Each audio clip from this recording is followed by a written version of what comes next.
Right. Why all drugs should be legalized?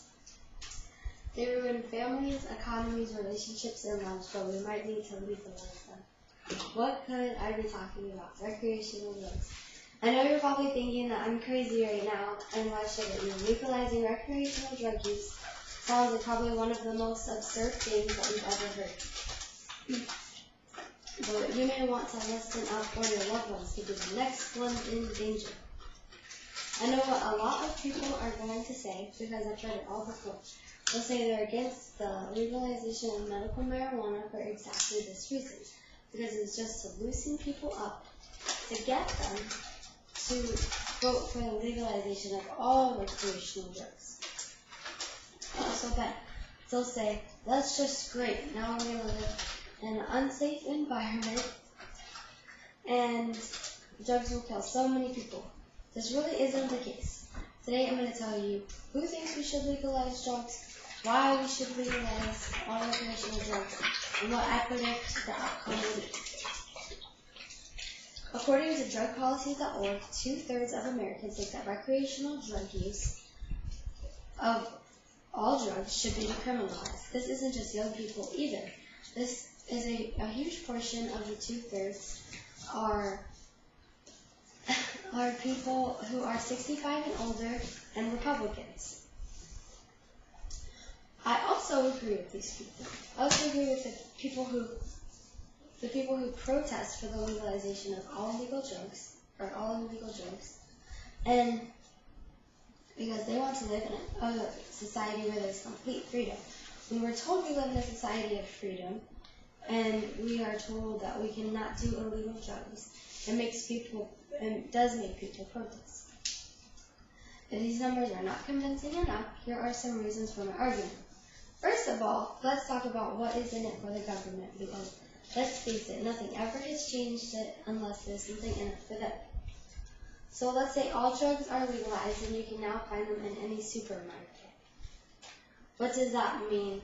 Taxes. Now, with all the drug users we have now, and all the drugs that are illegally done right now, Jeffrey Myron predicts that the United States could tax Americans $83 billion annually from selling recreational drugs. There would also most likely not be an increase in drug users, or at least not a huge one. Just think about it. People who don't do heroin now aren't going to do heroin just because it's legal. Just like people who don't smoke cigarettes now don't do it.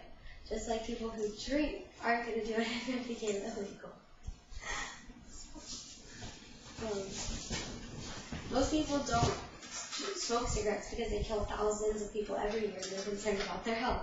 This is the same reasons why they wouldn't do things like meth or heroin. So they're not going to change. Many people have their reservations. And just because something is illegal doesn't mean their whole outlook on something will change. There will also be less money spent in prisons.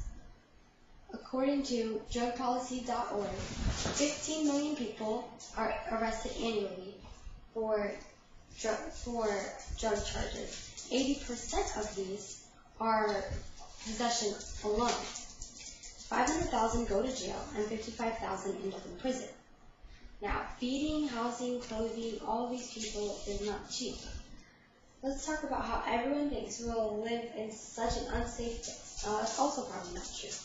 Right now, there's so much drug crime because the people who are buying drugs and people who are dealing drugs often get themselves into dangerous situations, such as robberies, shootings, and stabbings.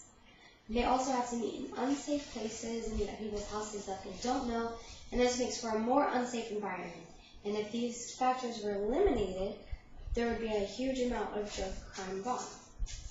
According to Jeffrey Myron, black markets increase violence because Buyers and sellers cannot go to the police, they cannot go to court, they cannot get a lawyer, they cannot go in front of a judge for problems, so they resort to working it out themselves, often with knives or gun or other versions of violence.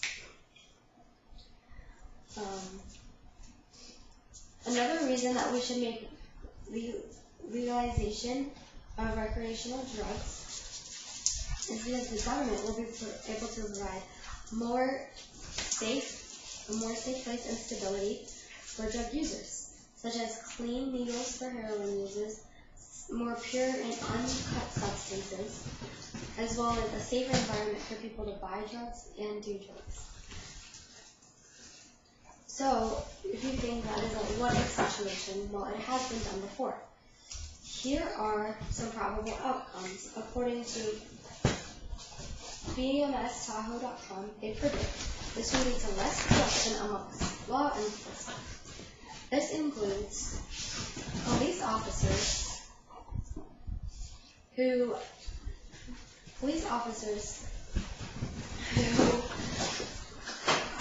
keep drug dealers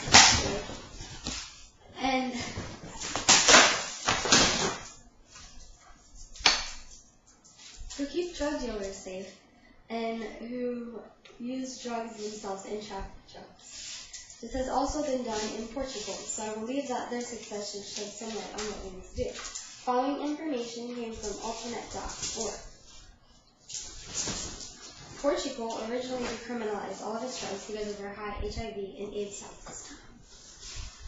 Because of their HIV and AIDS status population.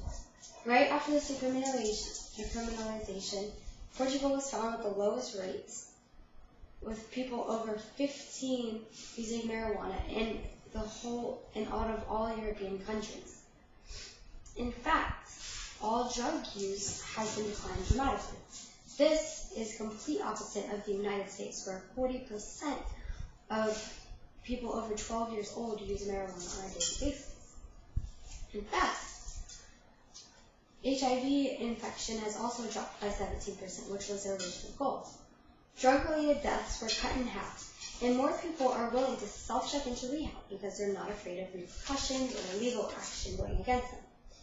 In conclusion, most people will say this goes against their moral compass, but shouldn't standing by and watching what we could be doing and not doing anything about it also cause us to morally? Is there any questions? Do you think making all recreational drugs illegal will stop the illegal sale of drugs? No, but it will probably decrease. Okay. What did I do good? What did I do? You're very interesting. You appeared really confident. You completely went through your whole point and all parts of it. I think you need to do a little more eye contact, a little more body language. Okay.